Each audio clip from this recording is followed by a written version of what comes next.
Alright, welcome back everyone, bringing you the fourth game in this best of 5 series from the Virginia Tech 2012 StarCraft 2 tournament. It's not going to be the only one, but it is the first one. This is going to be the losers finals between BananaKing, the yellow Terran spawning in the 9 o'clock position, and Lelouch, the blue Zerg spawning in the 3 o'clock position. Now, I want to apologize in advance in case I do start to get tongue-tied at all, just because I have been casting since 2:30, roughly. It is currently 7:25. So it has been almost 5 hours. It has not been continuous, but I have been doing a lot of it. My mouth is getting dry, but I don't mind because this is just so fun to watch. That last game was very good. It was just a huge macro kind of face-off. Both players were maxed at the end. And in the end, BananaKing ended up taking his first game of this series off of Lelouch. Now, earlier today in the tournament, BananaKing was the one that knocked Lelouch into the loser's bracket. And so now, both players are fighting each other once again to try and stay alive in this tournament. The winner is going to go on and fight the winner of the winner's bracket, who is going to be one of the best Terran players we have here at the school, and one of the best StarCraft players overall. So right now we'll have to see once again, is BananaKing going to try and go for that super late game? Is Lelouch going to try and go for a super early game aggressive play like he has in the past? In the last game, the reason he didn't is because he did get 2 racks at the start of the game. And kind of punished for his greedier play. He likes to go for a 16 hatch, and he went for a 17 spawning pool. So of course that's almost the greediest play you can possibly do. And so he started to, he got screwed up a little bit at the beginning. He did not go for any big play, but it looks like during this game we might see a play out of BananaKing that could potentially invite some kind of aggression from Lelouch. Now we see the drone and SCV actually battling it out. I should have said the SCV should, or the drone should have kept attacking, because I think it is the drone actually wins in that situation, just because it does regain its 1 health every time they're attacking. And so it will end up living with 1 health versus an SCV or a probe in a straight-up battle, I believe. I might not be 100% correct, though, because I don't actually 1v1 that much, but it's fine. I do a lot of casting, so I should know all these things. So there we go. Lelouch putting his guys on the gas, going for the very standard play, which he seems to like so much with that early Zergling speed. And there is the factory coming down from BananaKing. The standard Reactor Hellion Expand is what it looks like he's going to be doing this game. And in the past, we'll have to see, is he going to be going for a big Reactor Hellion play? Is he going to go for a Reactor Hellion Expand? In the past, we have seen him expand behind the Reactor Hellion, but he just was punished by a big Roach push from Lelouch, which is something that Zerg players are starting to do more and more these days. They just start to do a lot of damage. We're actually getting a little lag as I click super fast here. But it seems that the Zerg players are starting to learn they can really punish that by going for a big Roach push. You can push with about 7, 8, 9 Roaches at about the 8-minute mark or 7-minute mark with a good number of workers. And so you're not behind if it does not do too much damage. And it's almost guaranteed to if they are going for a Hellion play. And so there's a factory landing down, the barracks moving back a little bit, and there's the Hellion production starting up. There's currently only 1 being built. I'm not sure exactly why, but it seems like he's only wants to be building 1 for now. And he has some Marines checking for that Overlord in case it was still dwelling after scouting the close air. But it was not. It was very safe off in space, very happy, flying over the city. And so right now we see Lelouch does throw down that Roach Warren, and he is still staying on the gas, so it looks like he is going to be going for another Roach bust again. We see the Overlord is in production. It'll finish right around the time of that Roach Warren, which will allow him to get that 7 or 8 Roaches as soon as it pops. We're going to see him saving up minerals, I would imagine, but it looks like no, he's actually not going to be saving up too many minerals. He will be gathering them quite quickly.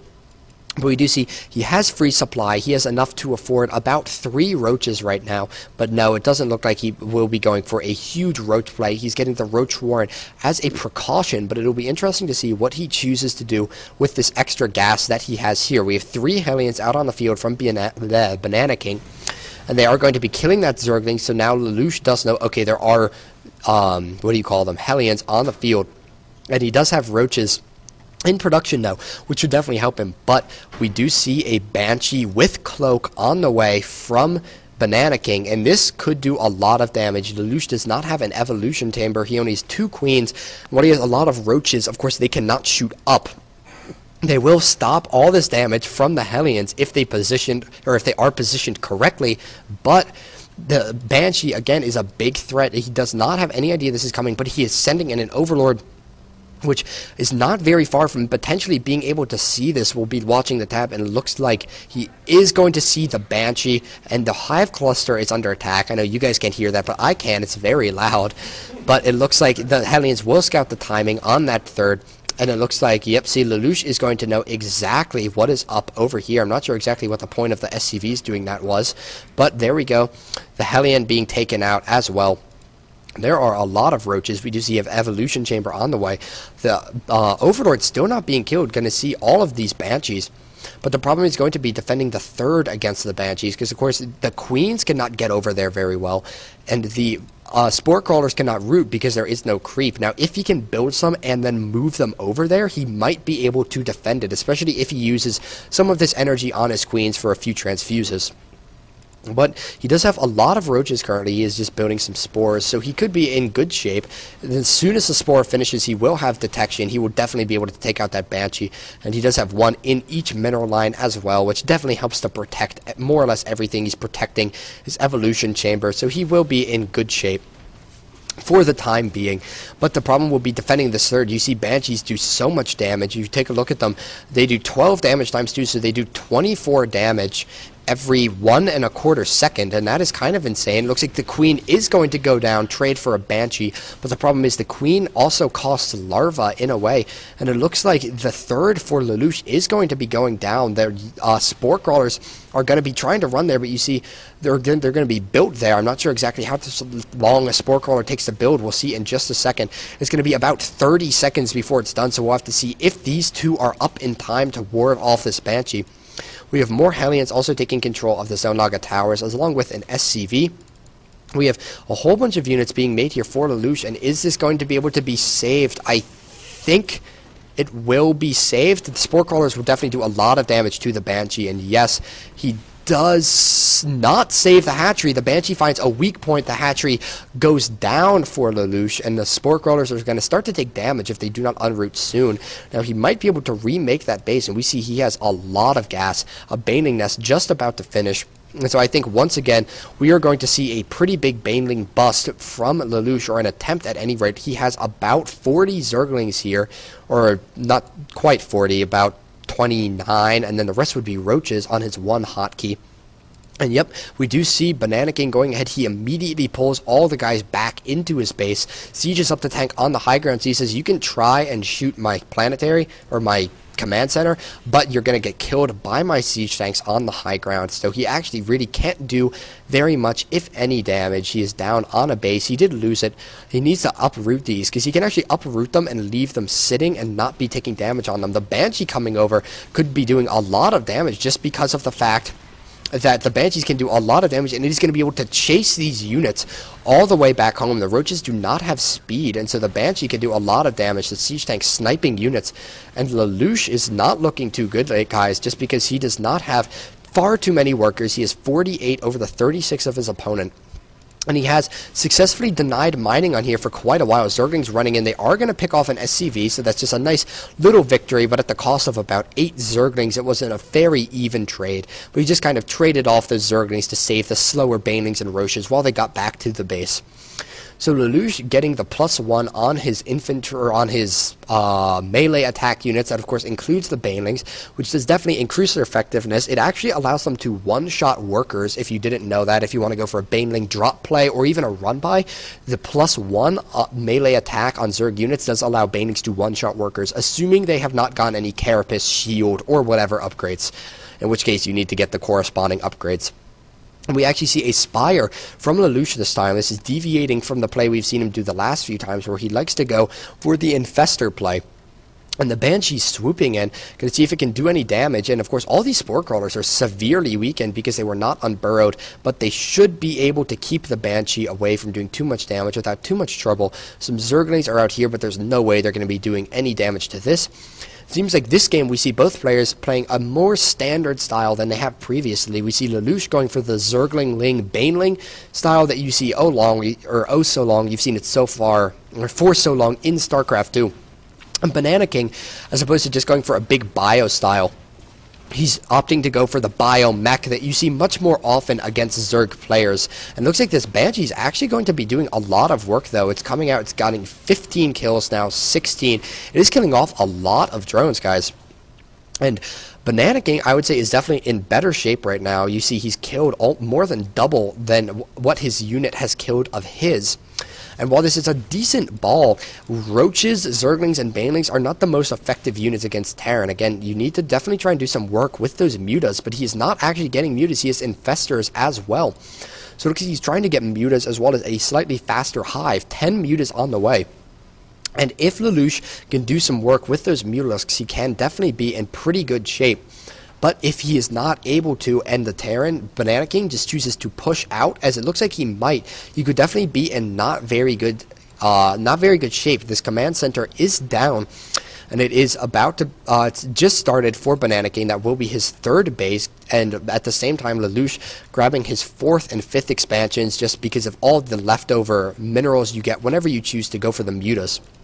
So he's running them in, and we do see BananaKing has gotten some units, and all the units are going to see this big push coming out from BananaKing. So Lelouch immediately pulls back all of his Mutas. He's probably going to be forced to cancel these hatcheries. Lucky for him, he does still have the option to cancel them as opposed to just simply losing them. If he cancels them quick enough, the units are sieging up here, and they could definitely easily pick that off.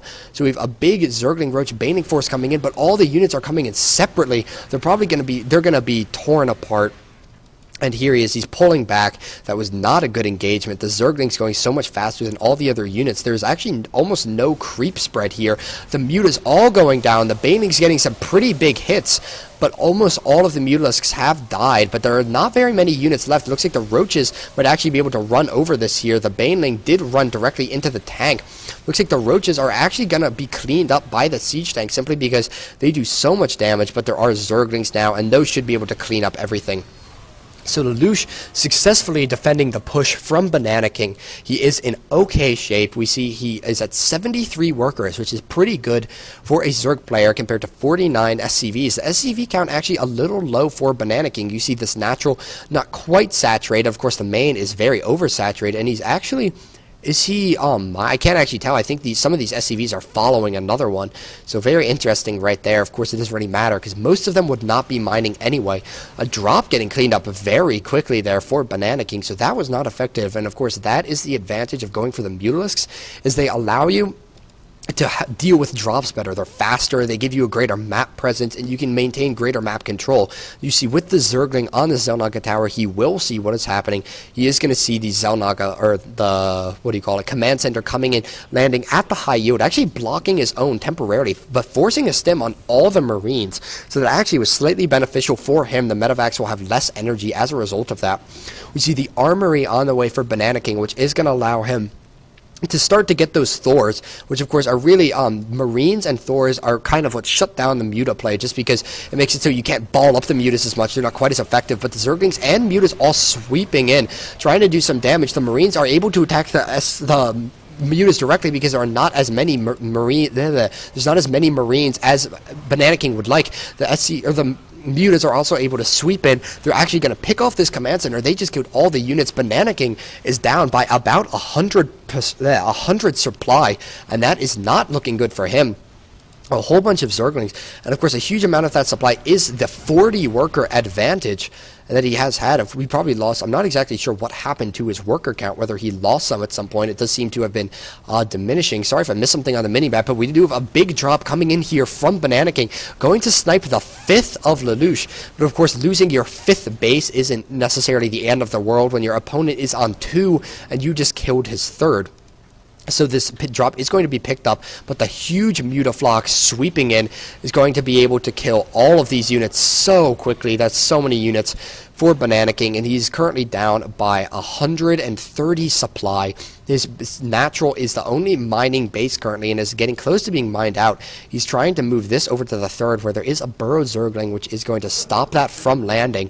Of course, that just makes it even harder for the Terran player. Their income is reduced even more. And at this point, BananaKing, I don't know if there is a way he can win this. We can see all he has on the field are the Marines that are right here, and these 2 siege tanks that are also right here. He does have some Zerglings running in. are running around the map just checking for everything. But they definitely could outnumber the Marines and the siege tanks without very much trouble at all. Those mutas are going to run in here, see the exact timing on everything, pick off a few more of the Marines because there are not too many.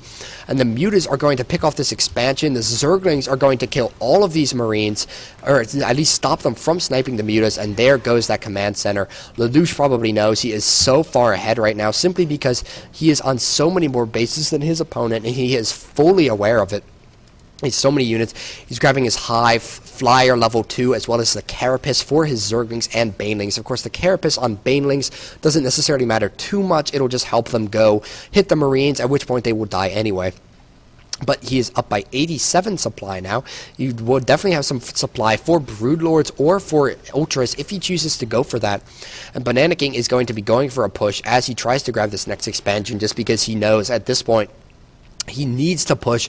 He needs to do some kind of damage. Even if he just trades units, if he does it very cost efficiently, he could be in okay shape. But here come the Zerglings. Before any of the units have had a chance to siege up, they kill all the siege tanks almost immediately. The Marines all running away, but the mutas are coming in, and I think the mutas at this point, GG, GL, and final from BananaKing, and so Lelouch is going to win this best of 5. And we are going to be bringing you guys the last best of 5 of the day, the final of this tournament, in just a few minutes.